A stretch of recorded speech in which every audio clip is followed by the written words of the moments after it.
Hello, everyone. Welcome to the series of Know the Social Sector. Today we have Abhishek from Muskaan Dreams. Hi, Abhishek. Hello, Sanjana. Would you like to introduce yourself? Sure. So my name is Abhishek, and I am the founder of Muskaan Dreams, which is a non-profit which is recognized by Forbes 30 under 30.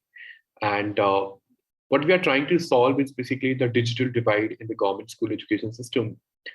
We know that there are, the millions of government school children where the technology is not there. They don't have computers, they don't have internet, and they're not connected with the digital world as we are. I feel, I'm really glad that we are able to connect and, discussing this whole thing, by using the Zoom tool. But there are millions of children and teachers in the country who are not as lucky as we are. So that's where, we as an organization is actually trying to solve the problem for the children, basically. Thank you so much for telling us that. Would you like to briefly tell what is the core? Because you said digital divide, right? Correct. Um, this is a core issue the organization is trying to solve, but how are you trying to do it? So how do we do that? Basically, we partnered with the state government, right? So, for example, we're working with Madhya Pradesh, we're working with Uttar Pradesh, Maharashtra, Rajasthan. So currently, we're working in 4 states in India, which is majority in the central part, east part of the region. Uh, so, the first thing basically we partner with the state government, and the second thing is like we are running with a couple of initiatives to solve this digital gap. That one is focusing towards our approach, how our approach looks like basically that it's a twofold approach. That one at one level, basically, we are ensuring the digital access for the student. It includes the devices access, it includes the internet access, it includes the content access, right? So we partnered with corporates and the government organization basically to support these schools with sort of good infrastructure in terms of smart TVs, computers, tablets, right? So that is one. The second thing, basically, even though you have the digital access, but you don't know how to use it, right, for your learning purpose. So how do we ensure that? So second, then our second part comes, which is the adoption, right? Where we have our sort of digital sathis as a ground force, and these digital sathi works closely with at district level, block level, with teachers, principals, and officials, right? So they ensure basically that they provide sort of all kind of training support to the teachers, including how they can use Zoom from basic digital literacy to the advanced digital skills, basically for teaching and learning, basically purpose, right?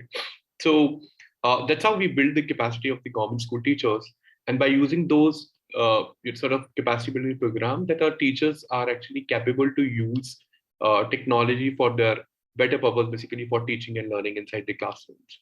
So that's exactly we are actually trying to solve this problem. Could you also briefly tell about different programs you are running in Muskaan Dreams? Correct. So we are running a couple of initiatives which is around technology and the future learning, basically. So one is the Digital Shala. Digital Shala is one of our flagship program. We are working with 500 schools in Digital Shala. So what this program is exactly, that program is all about digital learning for the students, basically, to improve their learning experience, to improve their learning performance and the academic performance, especially when it comes to the science and mathematics as a concern. Uh, so how do we enable, right? So we provide the devices in terms of, in some schools we have provided the smart TV, like one-to-many approach. In some schools we have provided the tablet, basically that one-on-one approach for the students, right? And both have their own impact, sort of assessment and the levels, that how is it impacting the children learning and the teachers you know engagement, basically inside the classrooms.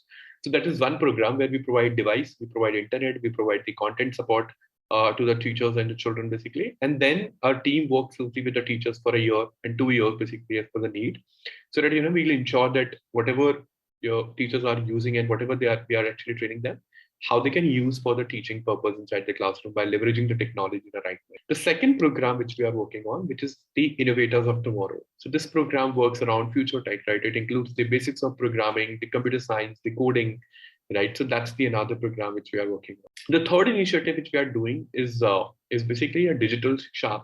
Digital shiksha is a WhatsApp chatbot that we use for teachers capacity building, right? So few things we help teachers to work on the ground, like we provide ground training, but there are multiple things basically which we ensure that how can we deliver it to by using the technology at the right manner so that teachers will be engaged through our platform. What does the organization culture look like in Muskaan Dream? And what is the organization stand on diversity and inclusion? So I think culture defined with the thought basically like what is the belief system of the organization, right? So I think and what is the organization? The organization is the key people, those who are driving those, the organization, the culture, the values basically. Uh, so I think that our belief system, there were like three, four things which I would like to highlight. That one was basically that since day one, it was very clear that there is no boss actually in the organization, right? If every person is there, it is just for the responsibilities because they have some extra responsibilities, nothing like basically. The third focus, which is all around it, how can we become more people centric in terms of the flexibility of the organization? So we want people, those who are flexible within the system. However, at the same time, we also ensure that we are enough flexible. But yes, we are open for everyone. There is no bias ki aisa nahi, until unless if you are able to go. How should a individual apply through an application or resume sharing over the email? How does that work? So we don't want to waste the time of the person who's coming and applying in the organization. So I think we have cut down all those processes. Now what we simple follow that if we like the profile, so we actually people used to share the profile through one of our email address. We received it, we review those profile, and then if we like the profile, we directly schedule the call with that person. If everything is okay, everything is fine, then it goes to the assignment in some cases, but not in every case, basically. Right. So we have removed the assignment as well. What is the matching is basically that there were certain, you know, things which is around skills and of course the behaviors basically, right? And I think in fact more than skill, the behaviors, because that's where, uh, I mean, the gap is, right. So it is important that if the person is coming to the organization, like what is their belief system, that is very, very important for us to know. The also important is basically the culture which we are trying to build. So flexibility is one of the things, right, which we want from our team. What does a career pathway for an individual look like in your organization? It depends on your contribution. It depends on what you want actually, because sometimes when people come into the organization, they don't even know like where they wanted to reach, even though they know कि मैं कहाँ जा सकता हूँ, right? So how aspirational you are, it depends completely on the individual. See, organization always open for such people if they want to take more responsibilities, if they want to do something new, if they want to innovate or think. Organizations are always open. In majority cases, exceptions are always found. But I think it depends on the individual that how much potential they have and how much they wanted to contribute. As partnerships are key for any organizations to grow, right?